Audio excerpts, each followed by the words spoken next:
আপোনালোকে দেখিছে এইটো আমাৰ Assam Mizoram inner line border area. এই এৰিয়াত মানুহবিলাক পাহাৰৰ কাম কৰি আছিলে। তাতে বিভিন্ন ধৰ্মাৱলম্বীৰ মানুহ আছে, হিন্দু আছে, মুছলিম আছে, খ্ৰীষ্টান আছে, ৰিয়াং আছে। কিন্তু চাই আমাৰ চৰকাৰখনে ইছলাম ধৰ্মাৱলম্বী মুছলিম মানুহক আজি উচ্ছেদ কৰিছে। তাৰ পাছতো আইনৰ কাম আইনে কৰিছে। আমি আইনৰ বাধা দিয়া নাই, আমাৰ মানুহে আইনক বাধা দিয়া নাই। কিন্তু এতিয়া আমাৰ কথা হৈছে ভাৰতীয় নাগৰিক গোটেই 100% মানুহবিলাক ভাৰতীয়। যদি এটা বাংলাদেশী পায় গুলিয়াই মাৰি দিয়ক, আমাৰ একো ক'ব লগা নাই। আৰু ভাৰতীয় নাগৰিক হ'লে লেণ্ডলেছ মানুহবিলাকক আমাৰ চৰকাৰখনে লেণ্ড দিব লাগিব।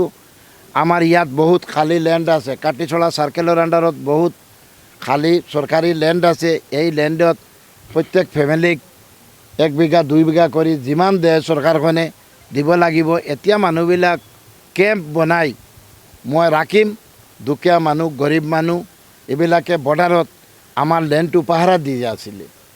আজি আপোনালোকে জানে আমাৰ Assam Mizoram 100 kilometre border area. আমাৰ কাটিছলা সমষ্টিটো অসম মিজোৰাম বৰ্ডাৰ। তাতে বহু টাইম আগ্ৰাসনৰ কামটো চলি আছে। 70,000 বিঘা লেণ্ড মিজোৰামে লৈ গৈছে।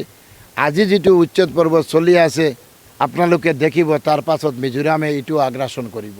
আপোনালোকে চাওক, নিৰ্বাচন আহিলে উচ্ছেদ বেছিকৈ হয়, এইটো আমাৰ গোটেই অসমৰ মানুহে জানে। আৰু য'ত য'ত উচ্ছেদ হৈছে কাৰ ওপৰত হৈছে, মিয়া বাংলাদেশী কৈ আমাৰ ইছলাম ধৰ্মাৱলম্বী মুছলিম মানুহ ভাৰতীয় নাগৰিক সিহঁতক উচ্ছেদ কৰি আছে। যোৱা 2 দিন আগত মুখ্যমন্ত্ৰীয়ে কৈ দিলে মিয়া মানুহক ৰিক্সা চলিলে ৰিক্সা ড্ৰাইভাৰক 5 টকা ভাড়া হ'লে 4 টকা দি দিব।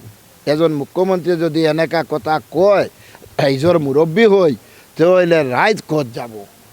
যে আমি অনুৰোধ কৰিছোঁ মুখ্যমন্ত্ৰী ডাঙৰীয়াক যে আমাৰ মানুহবিলাকক অলপ লেণ্ডলেছ মানুহবিলাকক লেণ্ড চৰকাৰী দিব লাগে আৰু বাংলাদেশী হ'লে গুলিয়াই মাৰিব লাগে।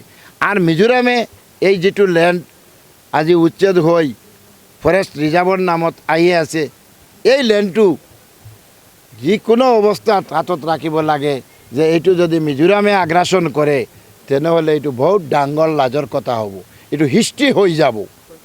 আমি কালি ৰাতিও 10টাত আছিলোঁ, আপোনালোকে ছ'চিয়েল মিডিয়া নাদেখে, নিউজবিলাক নাদেখে। কালি ৰাতিও 10টাত আছিলোঁ, 2-3 দিন গৈছোঁ। মানুহবিলাকে গড় চৰ ভাঙি ওলাই আহিছে। গোটেই খৰচটোও আমি দিছোঁ, যিমান পাৰোঁ আমি ইমান সহায় কৰি আছোঁ।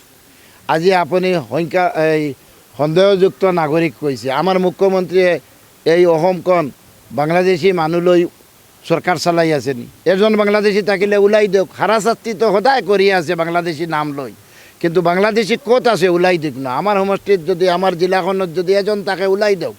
আমি ডাইৰেক্ট মুখ্যমন্ত্ৰীক চেলেঞ্জ দি আছোঁ, এজন বাংলাদেশী থাকিলে হাইলাকান্দি জিলাৰ পৰা ওলাই দিয়ক। হাইলাকান্দিত বাংলাদেশী নাই। আৰু আপুনি যিটো কৈ আছে সন্দেহযুক্ত নাগৰিক, আজি সন্দেহযুক্ত নাগৰিক বৰ্ডাৰত আৰু বিভিন্ন ধৰ্মাৱলম্বীৰ আছে, এইবিলাক ইনকুৱাৰী কৰক। বহুত বাংলাদেশী ওলাই যাব।